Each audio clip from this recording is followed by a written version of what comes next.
आप अपने नाखूनों को देखिए, क्या आपको अपने नाखून ब्राउन नजर आ रहे हैं या फिर येलो नजर आते हैं? इसके अलावा आपको अपना चेहरा भी थोड़ा पीला दिखाई देता है। सुबह उठते हैं तो आपको बहुत ज्यादा थकान महसूस होती है, जैसे पूरी रात नींद ही नहीं आई, या फिर हाथ पैरों में झंझनाहट और सुनपन रहता है। अगर हाँ, तो ये वीडियो सिर्फ आपके लिए है, क्योंकि ये सभी सिम्टम एक ही चीज की तरफ इशारा करते हैं, वो है B12 की कमी। वैसे 70% वेजिटेरियन में B12 की कमी है, लेकिन इसका मतलब ये नहीं है कि मीट, अंडा, दूध या दही खाने वालों में B12 की कमी नहीं होती। अगर ऐसा होता तो 60% नॉनवेज खाने वालों में B12 की कमी ना होती। यानी जो लोग रोज अंडा, मांस, मछली, एनिमल फूड्स खाते हैं, उनमें भी विटामिन B12 की कमी है। इसीलिए वीडियो के अंदर डिटेल में जानेंगे विटामिन B12 की कमी के लक्षण क्या है, B12 बॉडी के लिए जरूरी क्यों है, क्यों अच्छा खाना खाने के बावजूद भी B12 की कमी रह रही है। इसके अलावा बेस्ट नेचुरल सोर्सेज क्या है विटामिन B12 के, और कुछ ऐसी चीजें जो आज तक आपको B12 के बारे में बिल्कुल नहीं पता थी। तो सबसे पहले बात करते हैं सिम्टम की। विटामिन B12 के सिम्टम इतने कॉमन है कि हम इन्हें अक्सर इग्नोर कर देते हैं, जैसे कि थकान रहना, कमजोरी रहना, नींद पूरी ना होना, बार बार थकान महसूस होना, ऐसा लगना जैसे शरीर में जान ही नहीं है, हड्डियों में दर्द होना, बैक पेन होना, कमर दर्द होना, बालों का झड़ना, मूड का स्विंग होना, बिना वजह मूड खराब रहना, स्किन का कलर थोड़ा पीला हो जाना, ऐसा लगना जैसे चेहरे का रंग उड़ा हुआ है, बार बार सांस फूलना, चक्कर आना, हाथ पैरों की उंगलियों में झंझनाहट होना, हाथ पैरों में सुनपन होना, दिमाग का स्लो हो जाना, कंसंट्रेट पावर कम हो जाना, चीज को भूलने लग जाना, किसी चीज को कहीं रख कर कंफ्यूज हो जाना, चलते वक्त बैलेंस न बनना या नाखूनों का भूरा हो जाना, ये सभी लक्षण बताते हैं कि शरीर के अंदर विटामिन B12 की कमी हो रही है। लेकिन ये सारे के सारे लक्षण एक ही आदमी में दिखाई नहीं देते, किसी में एक, किसी में दो, किसी में तीन, ऐसे लक्षण इनमें से कुछ दिखाई देते हैं जो बताते हैं कि बॉडी के अंदर विटामिन B12 की कमी है। और जब इसका पूरा पता चलता है कि विटामिन B12 बॉडी में कम है, तब तक बहुत देर हो चुकी होती है। इसीलिए ये जानना बहुत जरूरी है कि B12 आखिर हमारी बॉडी में काम क्या करता है, ताकि आप समझ पाए कि ये इतना इम्पोर्टेंट क्यों है। B12 के बिना रेड ब्लड सेल यानी कि RBC ठीक से नहीं बनता। RBC नहीं होगा तो ऑक्सीजन पूरी बॉडी में नहीं घूम पाएगा। RBC की कमी से एनीमिया यानी कि खून की कमी भी होने लगती है। B12 DNA सिंथेसिस के लिए भी जरूरी है, यानी कि B12 के बिना हमारे DNA भी नहीं बन पाते, क्योंकि हर एक सेल को विटामिन B12 चाहिए सही से बनने के लिए। यानी कि बालों से लेकर गट लाइनिंग तक सब चीजों को सही से चलाने के लिए विटामिन B12 की जरूरत पड़ती है। नर्व फंक्शन के लिए विटामिन B12 की जरूरत है। B12 जो है वो नसों को ऊपर से एक प्रोटेक्टिव कवरिंग बना देता है, उसे माइलिन शीट कहते हैं। अगर ये कवरिंग डैमेज हो जाती है तो टिंगलिंग होना, हाथ पैरों में झंझनाहट होना, ये समस्या ज्यादा देखने को मिलती है। जो भी हम खाते हैं B12 उसे यूजेबल बनाता है और एनर्जी में कन्वर्ट करता है। मतलब अगर आप कितना भी हेल्दी फूड खा रहे हैं और विटामिन B12 की कमी है, बॉडी के अंदर थकावट बनी रहती है। विटामिन B12 का सीधा संबंध हमारे मूड से है। हमारा मूड बहुत चिड़चिड़ा रहने लगता है। रिसर्च बताती है कि जिन लोगों के अंदर लंबे समय से विटामिन B12 की कमी रहती है, उनका मूड ज्यादा स्विंग होता है, ज्यादा खराब रहता है। B12 की नॉर्मल रेंज जो होती है वैसे 200 से लेकर 950 होती है। अगर आपका लेवल 150 से कम है तो आप में विटामिन B12 की कमी है। 150 से 200 के बीच में है तो ये बॉर्डर लाइन है, यानी आप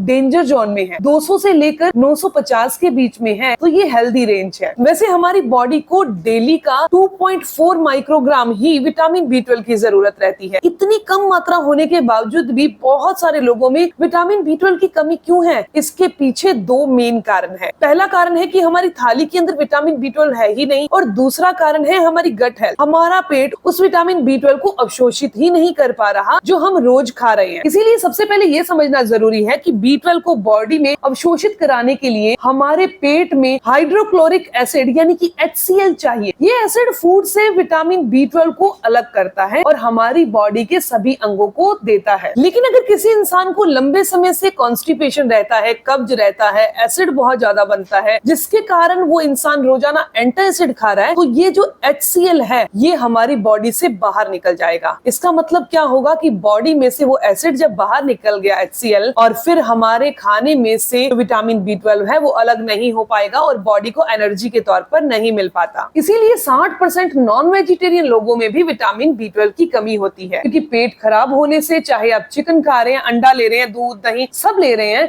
फिर भी वो बॉडी को नहीं मिल पाता और बॉडी में से फ्लश आउट हो जाता है। इसके अलावा जो लोग शराब बहुत ज्यादा पीते हैं उनकी बॉडी में भी विटामिन B12 की कमी होती है। जिनका लीवर अच्छे से काम नहीं करता उनकी बॉडी के अंदर भी विटामिन B12 की कमी होती है, क्योंकि विटामिन B12 लीवर में ही स्टोर होता है। तो अब बात करते हैं सोल्यूशन की, यानी कि हमें विटामिन B12 वाली डाइट कौन सी लेनी है। आप अपनी डाइट के अंदर दूध, दही, छाछ या बटर मिल्क जैसी चीजें, फॉर्मेंटेड फूड, इडली, ढोकला, कांजी, घर का बना अचार, ये अपनी डाइट में शामिल करिए। लेकिन ये सब खाने से भी विटामिन B12 मिले उसके लिए जरूरी है पेट का ठीक होना, क्योंकि B12 ऑब्जर्व होने के लिए गुड गट बैक्टीरिया होने जरूरी है। होल फूड में जैसे कि दाल है, सब्जियां हैं, ग्रेन्स हैं, उनके अंदर गुड गट बैक्टीरिया पाए जाते हैं। बाहर का अल्ट्रा प्रिजर्वेटिव खाना शरीर के गुड बैक्टीरिया का दुश्मन है, इससे गट खराब होता है, पेट खराब होता है, B12 का अवशोषण और भी कम हो जाता है। एक और बात, हेल्दी घर का खाना भी अगर आप गलत तरीके से खाएंगे, जल्दी जल्दी खाएंगे, स्ट्रेस से खाएंगे, बिना चबाए खाएंगे, तो पेट अच्छे से काम नहीं करेगा, गैस और एसिड बनेगा।